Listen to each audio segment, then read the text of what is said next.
Hey, hey, what is up, spiritual hooligan? How do you forgive people and let them off the hook?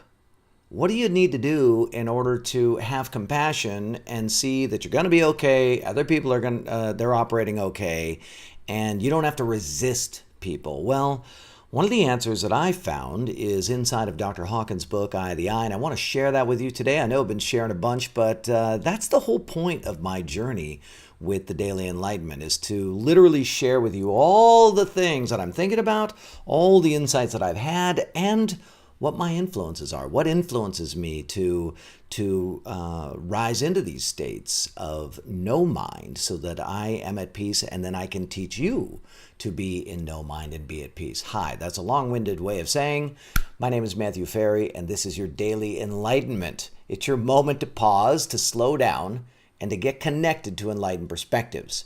I want to help you to quiet your mind and restore your peace. And part of that is connecting to enlightened perspectives. And what I found is Dr. Hawkins' book, Eye of the Eye, which I have it right here, Eye of the Eye. You can see mine is kind of held together with black duct tape, and pretty much the whole inside is falling apart, but that's okay.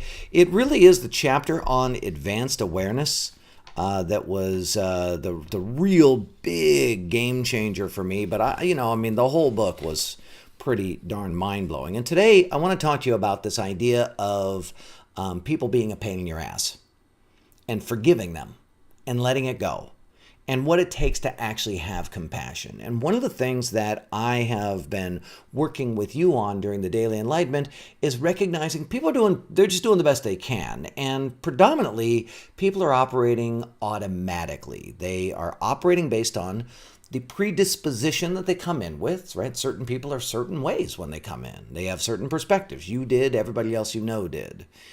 And there's not a lot you can do about that. There's not a lot you can change about that. You came in desiring peace. If you look around, most people didn't. So holding them accountable to it, not very smart.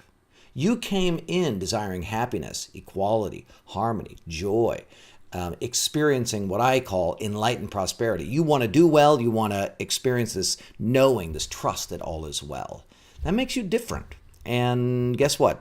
Different isn't better or worse. Everybody's different and the same at the same time. But this is in Dr. Hawkins' book, in Advanced Awareness, and the chapter subhead is Observation of People. And I think this might help you to let some of the people in your life off the hook. He says, physical appearance is a great deceiver. Most people look like adults, but are really not adults at all. Emotionally, most people are still children. The emotions and attitudes which prevail in kindergarten and on the playground continue on into adult life, but are hidden in more dignified sounding terminology. He says here, where did I go? Boo, boo, boo. Within most people is a child who is merely imitating being an adult. The inner child we hear so much about is not actually inner at all. It's quite outer. He says, as we grow up, they take on various identifications and copy what they conceive of as adult behaviors and styles. However, it is not the adult who is doing this, but the child. Therefore, what we see in daily life are people acting out of programs and scenarios that they identify with as a child. So the young child, as well as most animals actually, already exhibit curiosity, self-pity, jealousy, envy, competitiveness, temper tantrums, emotional outbursts, resentments, hatreds, rivalries, competition, seeking the limelight, and admiration, willfulness, petulance. I don't know what that word is. Petulance. Well, there you go. Petulance. Blaming others, disclaiming responsibility, making others wrong, looking for favor, collecting things, showing off, and more. These are all the attributes of a child. These are all the attributes of a child. So first of all, you have to be looking in the mirror yourself and say, whoa, wait a second. How much do I have unresolved here? I bet there's a lot. Let me just read the list one more time. He says, the young child, as well as most animals, and this is really important, this is survival-based activities here. The young child comes in pre-programmed, just like the animal. We think of ourselves as human beings like, oh my God, we're so amazing. We're so above everything. We're really thinking. We're conscious. And I just want to say, in a lot of ways, bullshit.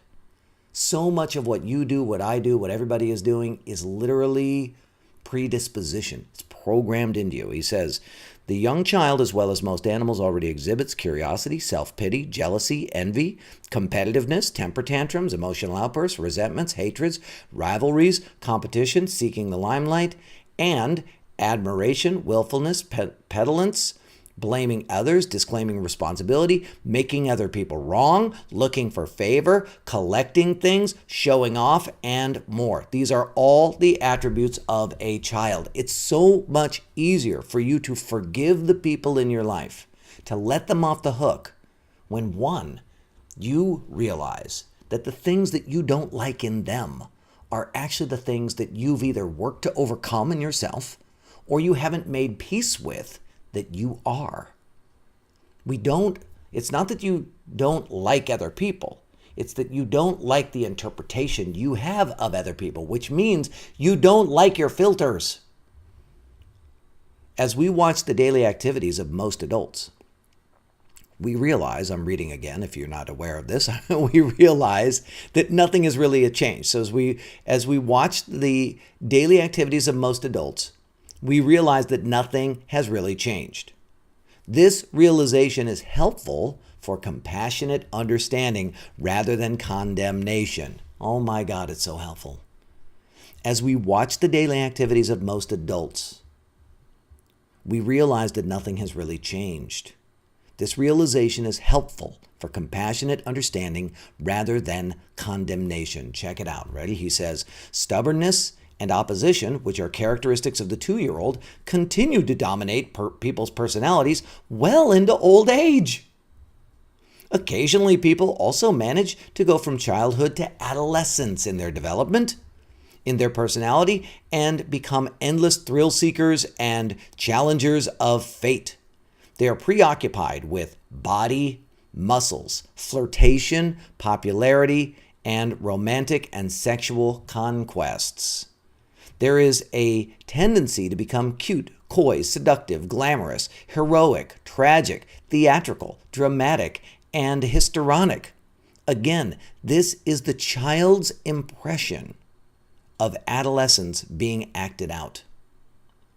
The inner child is naive and impressionable, easily programmed, and easily seduced and manipulated.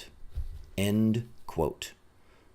My friend, people are doing the best they can given their programming, given that they are this innocent, predisposed being coming into society, and then society itself is shaping what is already there.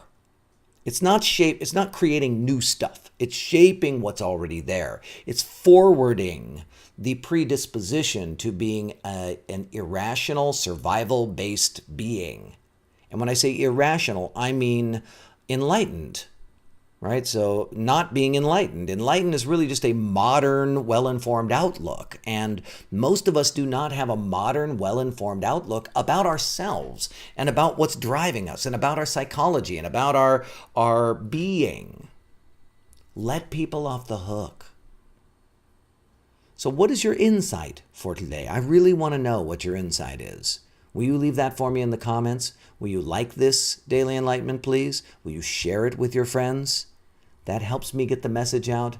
That helps you and I live in a world that we want to live in, because our friends that are connected to this kind of stuff, we all start to share a common language together. So thank you for sharing. Thank you for leaving a comment. Thank you for liking. My name is Matthew Ferry, and I'm the author of Quiet Mind, Epic Life. Now, if you want, you can join us over on Facebook. We have a great group of people over there in the Spiritual Hooligan Facebook group. Join us, will you please? I'll put the link down below. Thank you so much for tuning in to this Daily Enlightenment.